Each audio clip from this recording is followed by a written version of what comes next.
so sorry, Ivanka, that I took more time. I was in the restroom. Okay. Okay? Okay. Give me 1 more minute.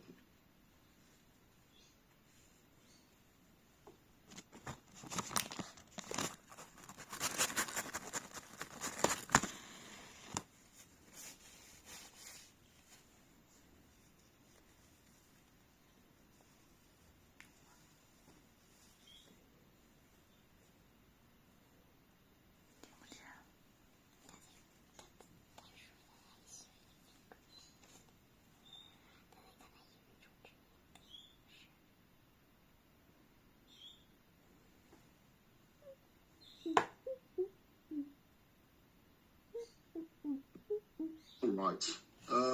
So we're starting 9:32. Sorry, 4:32. So we're done by 4:57. All right. So the answer to my question, do you have it? Yeah, I say no. Like, I won't listen to them. Even if they're like my friend that knows me really well, because I think that nobody can know the future. So you don't know what will exactly happen in the future. So if you say, oh, you can't, if someone says, oh, you can't do this, you will totally fail. But they don't have any proof that I would fail. And if they really do have proof, it still can't prove that the future will definitely, it still can't prove that in the future that would definitely happen. So I wouldn't listen to them, but I still like them. It's not like, okay, you told me that I can't do this, I hate you now. Okay. Now you need to remember that the reason for this class is more than just yes or no, right or wrong. I always re-emphasize it that it's about number one. It's about thinking. Okay. Just thinking holistically, thinking about all the possibilities. This question is more than just a yes or no question. Okay. Okay. It's something you have to consider. It's more than just ignoring negative people. Because it could be your dad that was giving you that advice. Now, it's not just about seeing the future. You can see the future, yes, but there's the past, there's experience. Okay? People have experience. Do you understand that? Mm-hmm. And the past is a good window into the future when used properly. Okay? Oh. For instance, I'm in South Africa. Okay? You're in China. Then you come to me and you say, hey, Teacher Francis, I'm coming to South Africa next week. So I like my pink, what's it called now? My pink sweater. And I'm going to buy 10 pink sweaters so that I will wear my 10 pink sweaters for every day I spend in South Africa before I return to China. Then you tell me that, okay? Then I say, no, Ivanka, you can't do that. What would you say? You would say, if you follow what you just said, you say, no. So you won't listen to me. But normally, I'm sure you would not do that. The next question you would ask is why, right? Yeah. And I'll tell you that from my experience and from the statistics I can see, South Africa can be warmer. It's mostly warmer than China. Your body is used to that temperature. So if you come to South Africa, wearing a sweater would be like being in an oven. You would almost boil. Oh. Do you understand that? Yes. So I'm speaking from my experience that your body can't take that. So change your clothing preference. Do you understand that? Yes, I understand. Now, I said, no, you can't do that. Not because I was being critical or I was being negative. No, I was just caring. So, in answering a question like this, these are a few things to consider. Number one, can you see this number one? Yes. Is the person giving useful criticism? Do they have evidence? Yeah. Do they know your Do they have- abilities? Are they trying to protect you? Are they simply Okay. making an assumption? Assumption. You see, these are some of the many things you have to just consider before you decide whether, okay, this person is just being negative, or I think I should pay attention to what this person is saying. Do you understand that? Okay, so let's get back to our book. So, proving them wrong. Proving them wrong. Now, before we go on there, do you remember Amelia Earhart? She also had people who believed certain things were not appropriate or possible for her. Yeah. All right. So, what similarity can you say you found about? What similarities can you draw from Amelia and Bernard? So they were both doubted, and they were both very both of them didn't really care much about that, and yeah, both of them just did everything they can to achieve their goals. So I guess that's about it. Sorry. Okay, that's fine. Now, let's read. Proving them wrong. Okay, proving them wrong. Chris always Proving knew them that wrong. he wanted to be a doctor. His family didn't have enough money, but Chris was really determined. So he did lots of jobs while he was at school, like gardening and washing cars. His teachers didn't think it would be possible either, because they said he wasn't clever enough. How rude. All right. Now, let's go to the next slide. The intestine expert. Dr. Bernard wasn't that interested in hearts at first. He was more into intestines.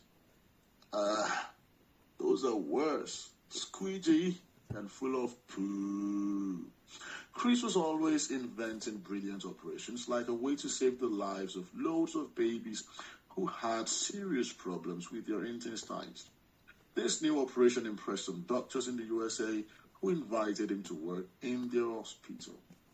Your books are full of poo, says Prunella. Now, proving the doubters spectacularly wrong. So what was the obstacle? What were the obstacles? The obstacles were the family. Number one. The obstacle Okay. number one, we don't have enough money for medical school. Obstacle two, you aren't clever enough to do that. So what did Chris do? Chris ignored those, except for the we don't have enough money, because he just he didn't really he knows that, so he tries to earn money by doing jobs at school. Doing odd jobs. Okay. So when his teachers told him he wasn't clever enough, What did he do? He did not He listen studied to them. non-stop. Yeah, he studied, like, he just kept studying so that he can become a doctor because he still wants to be a doctor. Okay. Okay.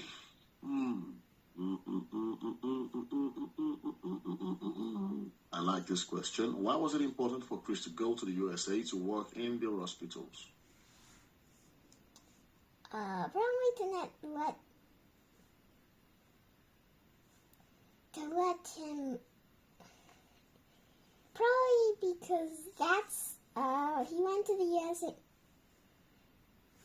He went to the USA to work in their hospital. Made him fascinated about this heart transplant, and it worked, and he became very famous.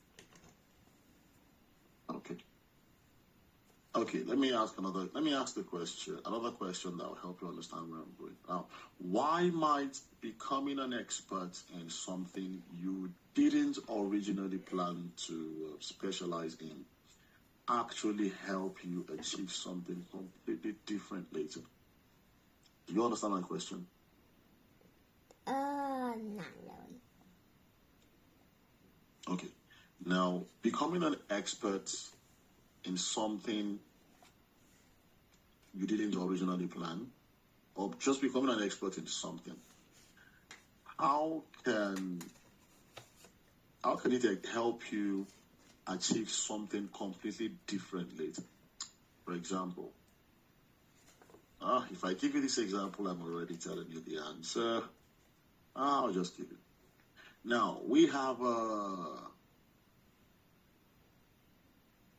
pilot, okay, who likes to fly, and he becomes an expert at flying planes, flying all sorts of aircrafts, jets, fighter jets, private planes. He could fly all sorts of aircrafts. Okay, you there? Mm-hmm. So, in the process of doing that, because if you fly aircraft, you'd be interested in how the engine works, and then how can that, why is it that flying, being an experienced and a professional pilot, why might it help you become or achieve something great in another field? How can it do that? And can you give me an example of that? I'm trying my best to not give you the answer.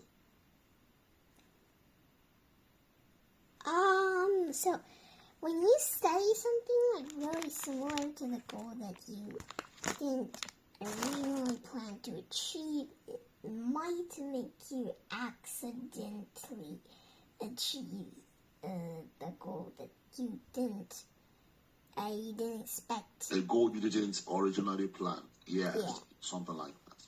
That's good. Thank you for helping me with words. Okay. For example. So.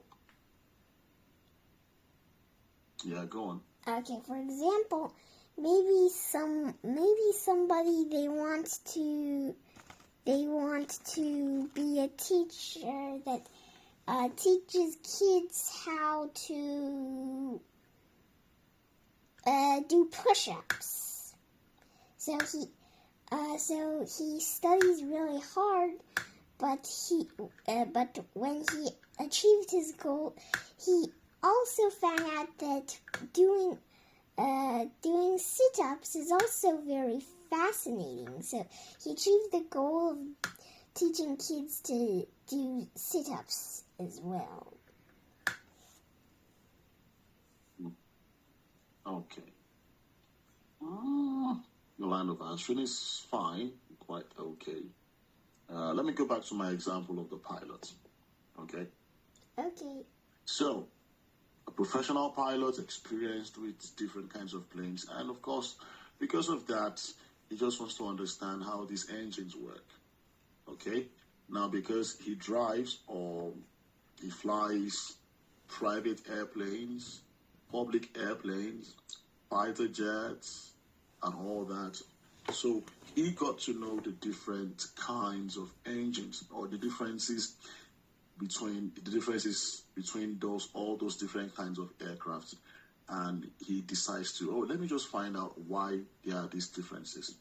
For example, the engines of a fighter jet, why it runs like this, and the engines of this, why it runs like this, and the engine of this other kind of plane, why it runs like this. So he goes into just trying to learn about the different engines, and then eventually finds out, oh, I can take something from this engine and put it in this engine, and then replace it with this, and then change this and work this, and eventually, voila, use an engine that consumes less fuel and that can be used by all of these different kinds of aircrafts. Now you say, ooh, that's genius, that's very good. But was that his original plan? No. Nope. So, but he eventually got into it because he was just interested, and it was from something he specialized in that he moved. Just like Dr. Bernard, from intestines, hearts. Do you get it? Mm-hmm. So, I mean, we don't have to, it's not necessary that the path in our career is very straight at the beginning. We might achieve something great in something else later. So, the crazy idea. You read this? When he was there, Chris saw heart surgery for the first time. He thought that it was really interesting and wondered if it might be possible to completely replace someone's heart. Everyone told him he was very, very crazy, but he was sure it could be done. The first heart transplants he tried were on dogs. Oh, and by the way, I think in the original text between but he was sure it could be done in the first heart transplants he tried were on dogs. I think Pippin was here, and Kate, and because this mentioned doing those on dogs, that might scare Pippin, so Kate tried to trick Pippin out of the house and then say that. That's good. Yeah. That's a very good thought pattern. I love it. That's good. In fact, I like the way you connected everything. Okay, so speaking of connections, we're going to do one now. Now, at this point, everyone told him he was crazy, but he was sure it could be done. Would you say Dr. Bernard was reckless or courageous?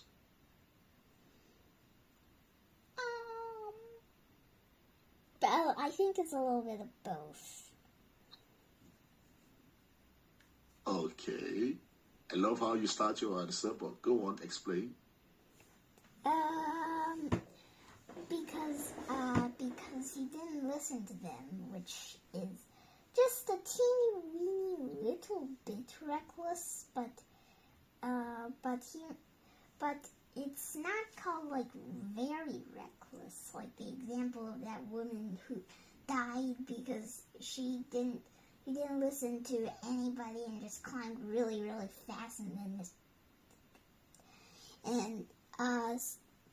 and he was also being courageous because he wanted to try something new. So even if he was kind of nervous if this could work, he still tried. So that's courageous. Hey, that's a beautiful answer. Thanks. That's a good job. All right. Now, to go on in this line of discussion. Okay, I'd rather replace your brain with the fridge, Prunella. So, did I read what's in this? Or in this picture? Or do we We already... Okay, A Tale of Two Organs from Pooh to Blood. Okay, the So early let's look at it. days. Intestines. Treats. Squidgy and full of poo. Ugh. Achievement. Chris invented brilliant operation saving loads of babies with serious intestine problems. The future. Hearts. Traits. Squidgy. Full of blood. Which sounds scary. Turning point. Invited to the USA by impressed doctors when he saw his first heart surgery and had his light bulb moment. And I think this brain should be pink and should have a hat. That makes a lot of sense. Now, he said he had his light bulb moment. What's a light bulb moment? A light bulb moment is like when you have an idea, right? A brilliant idea. Okay. Now, before we go on, I'd like to talk about something. You know, it says that his first heart transplant was performed on dogs, right? Yeah. Okay. Now, that's trying something on animals before you try them on humans. And it's a topic for ethical discussions today. Animal testing is a subject of serious ethical debate. Scientists have had to consider both the potential benefits and the harm involved. Now, it's because, maybe in those days, people didn't care about animals as much. But now, today, we have people who really, really care about animals so much. So if an experiment could eventually save thousands of human lives, but it would harm animals, all right? How should we decide whether the experiment is acceptable? Now, this would be your homework, okay, for today. Okay, I like when So, this is about animals. yeah. So you can ask for you can get some points of discussion from Mr. Steve. Maybe he'll help you out. Yeah. Okay. All right, let's move on to the next slide. Ooh, our time is almost up. We have just 3 more minutes. Okay, so the first transplant. Let's go on. Okay, soon afterwards, in December 1967, Dr. B did the first heart transplant on a man called Louis Washonsky, whose heart had stopped working properly. It took him and a team of 30 other doctors nearly 6 hours to do the operation. 6 hours. That's how long as it takes people to stop clapping at the end of my shows. That's a lie. I've seen one of your shows, and someone threw a jelly at your head, Prunella, and I think it's Prunella in disguise. Oh, you think it's Prunella in disguise? Yeah, because on the original book, it looks like Prunella wearing like a suit to blend in with the others, like those suits with those top hats, and she's throwing a whole like giant, probably this big of a jelly at Kay, which would probably hit someone else. Okay. Okay. Now the ultimate medical metaphor. Can you read this tiny inscription here? Wondering if it might be possible to completely replace someone's heart. was a bit like the time I wondered if it was possible to replace someone's bum with a fridge. Interesting metaphor, interesting comparison. It makes no sense. Now, what does the fact that it took 30 doctors and 6 hours tell you about this operation? This was like a very intense operation. It wasn't just some joke. Okay, now, so we can say it involved 31, at least 31 doctors. All right?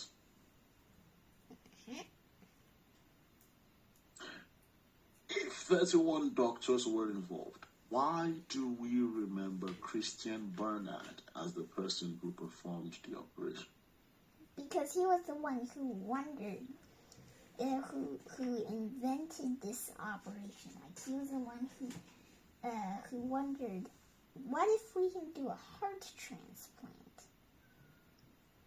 Okay, so if the operation had succeeded because of the work of 30 people, is it fair for one person to become the famous hero? Because like 31 people did it. Or let's even say 30. Is it fair that just one person becomes the famous hero?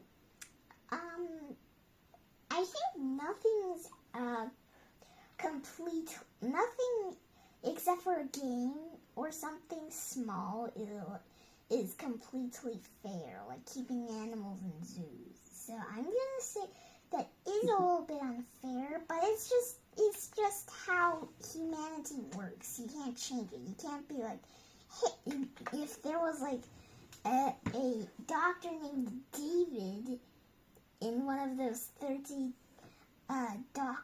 other doctors, and David didn't win, and somebody really likes David, they can't just go up and say, hey, what about David? Because most people, they just believe, they don't even pay attention to David. They only pay attention to Christian, which whoever likes David and tries to complain would probably be kicked out. Okay, so you're trying to say ultimately life isn't fair, right? Yeah. Well, that still doesn't answer our question, but it's fine. It's something for us to think about again. Now, remember your homework. Can you take a screenshot? If an experiment can Take a screenshot so you can answer it later. Don't forget, we have another class. Also, you tell me about this in the next class. Okay? Okay. Just a moment. All right. Thank you so much for coming, Ivanka. It was nice seeing you again. And I'll see you in our next class. Okay? Till then, keep being beautiful, keep shining, keep being lovely, and keep studying. Bye-bye. Okay, see you.